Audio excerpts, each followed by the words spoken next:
Assalamualaikum warahmatullahi wabarakatuh.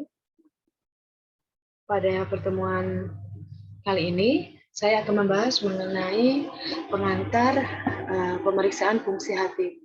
Pada pengantar kali ini, saya akan menjelaskan terlebih dahulu mengenai anatomi hati, kemudian fungsi atau kegunaan pemeriksaan fungsi hati, kemudian kelainan apa saja yang bisa terjadi pada hati, organ hati atau kelainan disfungsi hati, kemudian jenis-jenis pemeriksaan fungsi hati itu sendiri. Nah, hati ini organ yang cukup penting dalam pengaturan hemostatis tubuh ya, terutama seperti metabolisme,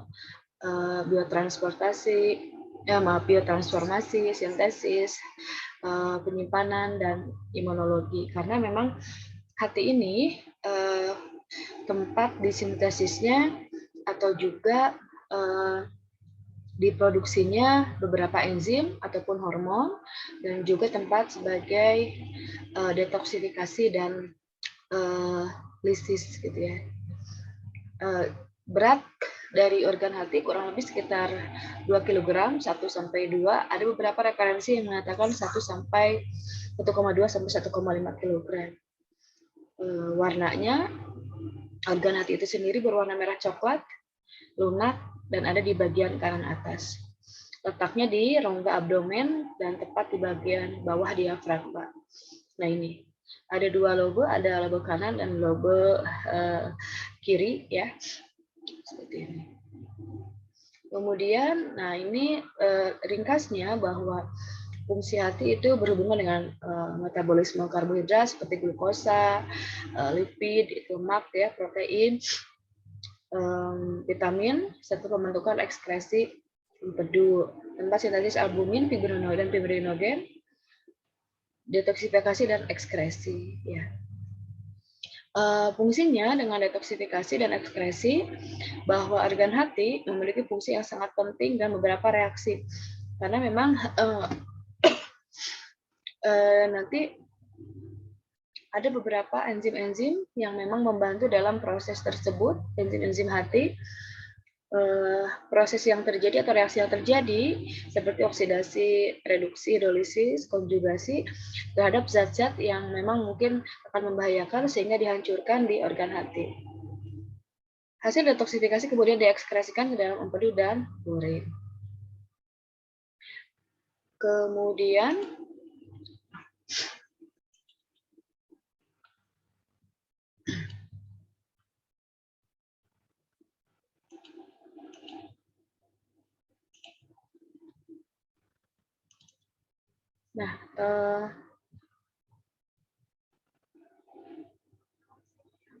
dia ini pembuluh darah. Hati disuplai oleh 2 pembuluh darah. Yang pertama ada vena porta hepatica, yaitu vena yang memang miskin akan oksigen ya. Jadi tapi memiliki kaya nutrien seperti dari asam amino, monosakarida ya.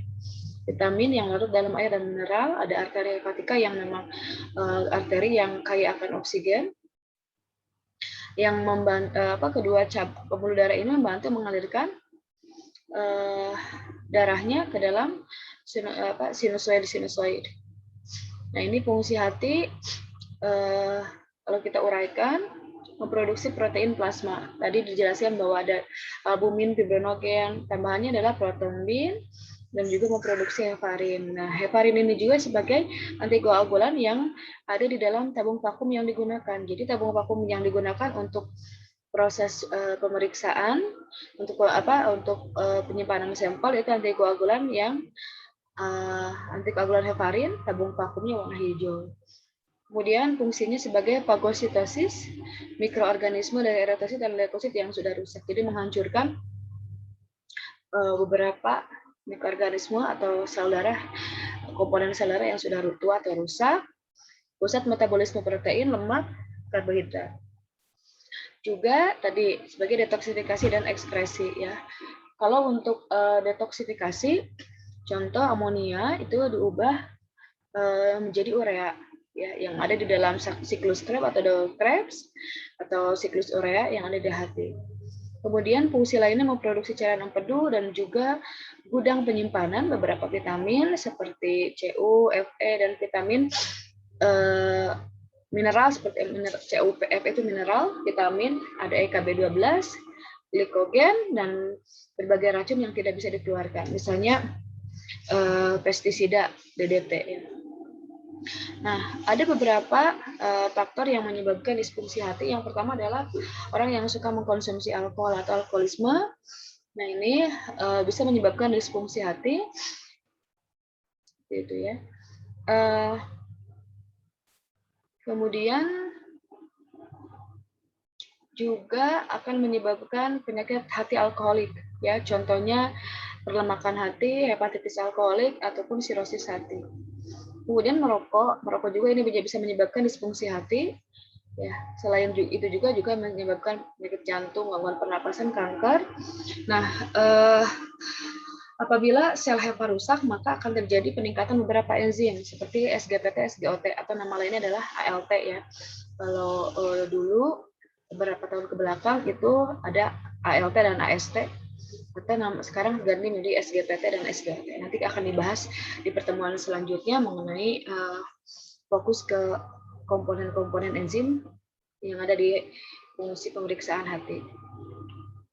Kemudian faktor keturunan atau kelainan genetik, salah satunya adalah hemokromatosis. Ini kelainan metabolisme, terjadi penumpukan besi ya, mineral besi yang ditandai dengan adanya pengendapan di berbagai jaringan. Nah, ini akan menyebabkan disfungsi hati juga. Jenis pemeriksaannya yaitu terjadinya hemokromatosis, pemeriksaan terhadap transferin atau ferritin itu sendiri. Kemudian terjadinya infeksi virus, ya seperti dari hepatitis. Terjadinya hepatitis ini kan menyerangnya ke hati sehingga menyebabkan inflamasi atau peradangan pada hati. Ada 5 jenis, hepatitis A, B, C, D, dan hepatitis E. Hepatitis ini banyak sekali menyebabkan banyak orang yang terjangkit ya, apakah itu termasuk akut atau kronis. Penularannya ini fase oral untuk yang hepatitis A dan E. Sementara hepatitis B, D, C ini berdasarkan parenteral, seksual, perinatal, ataupun transfusi darah. Kemudian cedera otot. Nah ini kalau cedera otot ini bisa menyebabkan terjadinya peningkatan kadar SGPT pada serum. Kemudian juga kolestasis dan jaundice ini bisa menyebabkan disfungsi hati. Kolestasis itu keadaan akibat kegagalan produksi atau pengeluaran empedu ya. Ini jadi kalau misalnya empedu ini tidak bisa dikeluarkan, maka akan menyebabkan gagalnya penyerapan vitamin A, D, E, K ya, vitamin yang larut dalam lemak oleh usus. Jadi ada penumpukan asam empedu, ya, bilirubin, bahkan kolesterol di hati. Sehingga kalau terjadinya kelebihan bilirubin dalam sirkulasi darah ataupun penumpukan pigmen pada kulit, ini akan menyebabkan penyakit jaundice ya. Nah ini jadi kulit akan berwarna kuning, urin juga gelap ya, karena adanya kadar bilirubin yang berlebih. Kemudian feses lebih terang. Ini gejalanya bila bilirubin total ini melebihi 3 mg. Nah, nanti pemeriksaan apa saja untuk yang kolestasis dan jaundice ini? Ada alkali fosfatasenya, ini enzim, gamma GT, bilirubin total, dan direct. Kemudian ada juga obat-obatan yang menyebabkan disfungsi hati, atau nama lainnya adalah drug-induced liver injury. Ya ini jadi memang itu mekanismenya langsung atau terjadi imunitas yang merugikan. Jadi langsung merusak hati. Nah, Contohnya adalah obat isoniazid dan troglitazon, ya, isoniazid dan troglitazon. Seperti itu. Nah, ini beberapa disfungsi yang menyebabkan disfungsi hati.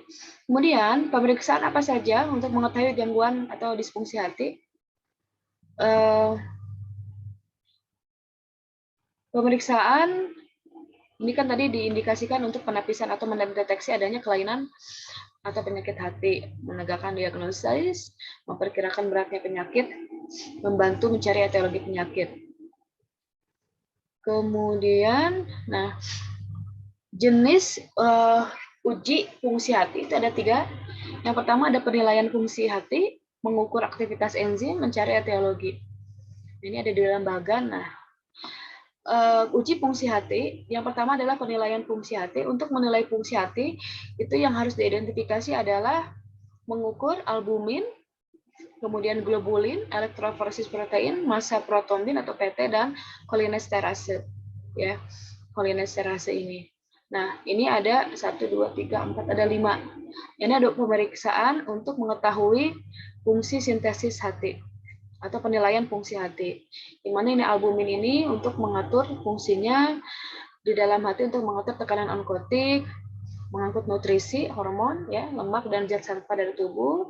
Globulin itu protein, pengangkut beberapa hormon, lipid, logam, antibodi. Kemudian juga protein, elektroforesis protein membedakan fraksi protein dan menentukan penyakit yang memang ada pada fraksi protein. Nah, ini kalau kolinesterase dibandingkan albumin untuk melihat fungsi sintesis hati. Biasanya ini kolinesterase ini untuk melihat keracunan. Biasanya keracunan insektisida DDT. Nah, ini bisa yang diidentifikasinya adalah enzim kolinesterase. Kemudian untuk melihat fungsi ekskresinya maka dilakukan pemeriksaan terhadap bilirubin dan asam empedu. Nanti bilirubin yang dilihat untuk ekskresi hati terdiri dari bilirubin serum total, direct maupun bilirubin serum indirect. Ada asam empedu membantu sistem pencernaan, absorpsi lemak dan absorpsi vitamin larut dalam lemak. Sementara untuk detoksifikasi ada pendeteksian amonia. Seberapa banyak amonia ya untuk mendeteksi gangguan hepar akibat ketidakmampuan hepar mengubah amonia menjadi urea. Jadi semakin tinggi maka fungsi detoksifikasinya itu semakin rendah. Artinya detoksifikasi yang terjadi di dalam hati tidak berjalan.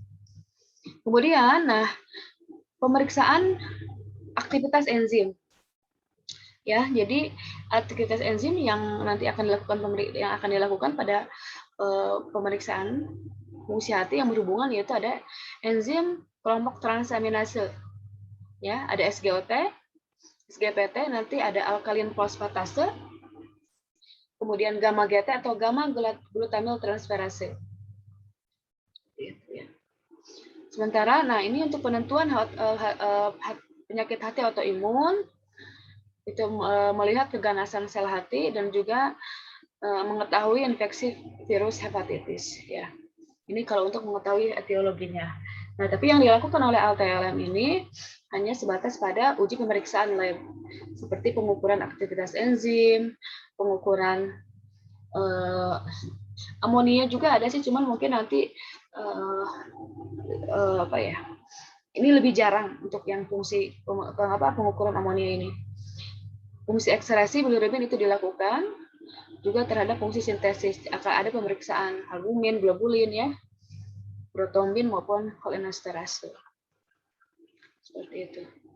Nah, mungkin itu saja yang bisa saya sampaikan di pengantar pemeriksaan lab fungsi hati ini.